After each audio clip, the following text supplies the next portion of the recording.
How many times over the last few years have you seen a game and said, who is this made for? Concord is one of the most beautiful, one of the most fantastic examples of a live service AAA failure that I have ever seen.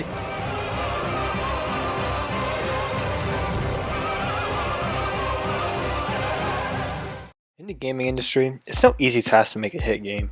Recently, we've seen all the successes of games with the Game Awards, but oftentimes, this isn't the case with video games.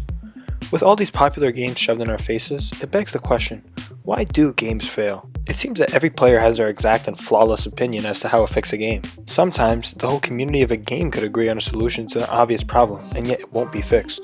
How could this even happen?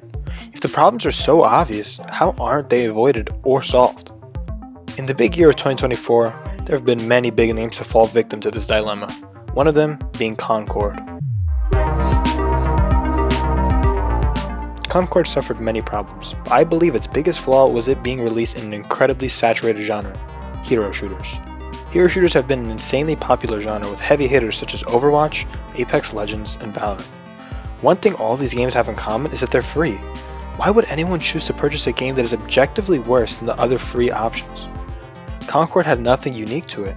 Concord's character design was generic and could barely differentiate itself from other games. If we take a look at Overwatch's roster, each character has their own identifiable design, with intense lore surrounding their design. Genji has arguably the best design of all of gaming. I mean, it's a cyborg ninja. Who doesn't want to play as him? Just listing the characteristics of the Overwatch roster excites players. A cyborg ninja, a cowboy with a robotic arm, a robot version of Gandhi, a giant dude in armor with a rocket hammer. The list goes on and on. Concord does the exact opposite of this. Take a look at these characters and tell me if anything pops out to you. They all look like cartoon characters. The only thing that differentiates them from each other is their size and their color. Things like these just make a game less appealing to look at, let alone play it. Concord also had little to none marketing pre-release. Could anyone honestly tell me pre-2024 that they were excited for Concord? No, I didn't think so.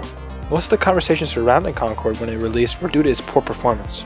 Every commentary YouTuber were like moths to a flame, making a video about Concord titled, "The Concord situation is crazy." The phrase, "no press is bad press," certainly does not apply here. Sony invested $400 million and 8 years into Concord, which poured a ton of salt in the corporate wounds of the Sony executives when this game flopped. Sony are mainly known for their single-player experiences, which rubs some fans the wrong way in hearing who is developing Concord. After coming from such highs like Spider-Man and the God of War games, it doesn't make sense why they attempted to dip their toes in the hero shooter pool. While it's understandable that some potential players may lose interest hearing that Sony of all companies would be developing Concord, I don't think it was detrimental to the game as other things were. There were definitely bigger and more crucial problems that could have been so easily avoided. Now, on to the next game. Unfortunately for DC fans like myself, Suicide Squad Kill the Justice League, which I will be calling Suicide Squad because that name is way too long, is a prime example of this. Suicide Squad is a live service third-person looter shooter set in the Arkhamverse, which is a wonderfully crafted series that unfortunately has this now included in it.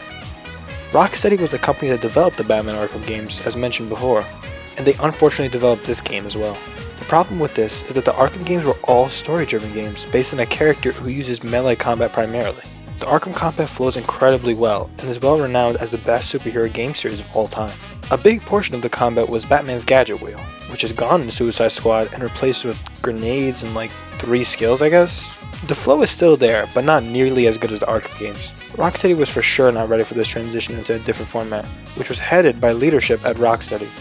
The Rocksteady co-founders left the company back in 2022, which could explain the drastic change in direction for their games. For some reason, Rocksteady thought that they could replicate the success of games like Destiny with a company who was built upon single-player story-driven games. Live service games have the most potential to make money for a company if they perform well.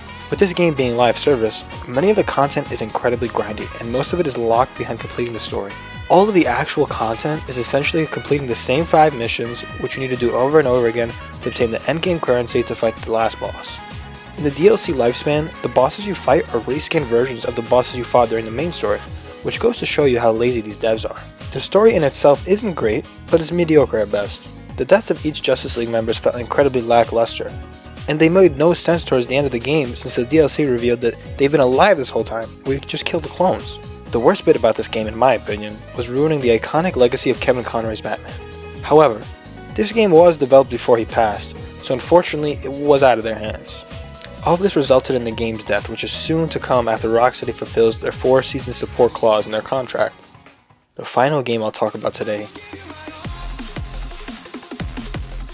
Payday 3 is a co-op shooter heisting game with interesting customization options. Payday 2 was a resounding success and widely regarded as the greatest heisting game of all time.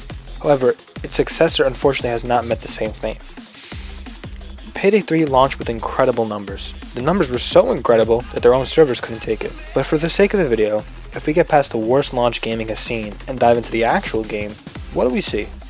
Well, it's a disorganized mess.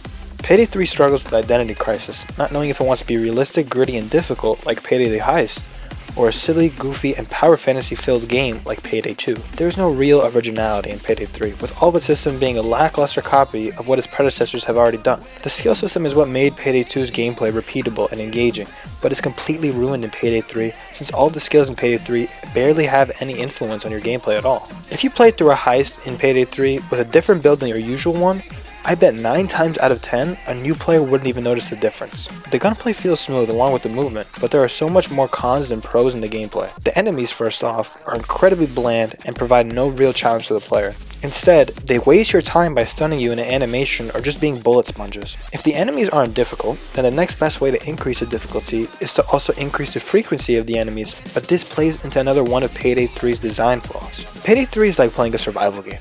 It's all about managing your resources. Throughout the heist, you have an internal objective of trying to preserve your resources to use later in the heist. But this just promotes avoiding conflicts and indirectly putting a limit to your time and fun in the heist. If we bump up the enemy count, now the drain of resources is greater, which even further promotes you to avoid fighting the enemies. It seems like the devs perfectly wove this web of counterintuitive systems to craft this spectacle of terribleness. It took a year for the game to get any sort of big UI update, and honestly any really massive quality of life changes too. Customization is a huge downgrade from Payday 2, however I do have to say, some of the suits in the DLC packs are really good, so good on the design team. At this point in the game's lifecycle, the only people sticking around with this game now are content creators and die-hard fans. We as the consumers can't forget that when we talk about these games failing, we are also observing people's jobs being taken away from them and their work being tarnished for reasons out of their control. A game flopping benefits no one other than the losers on Twitter that thrive off of their hate for everything they see. Here's to hopefully a better year for gaming for these games and all other ones. Until next time.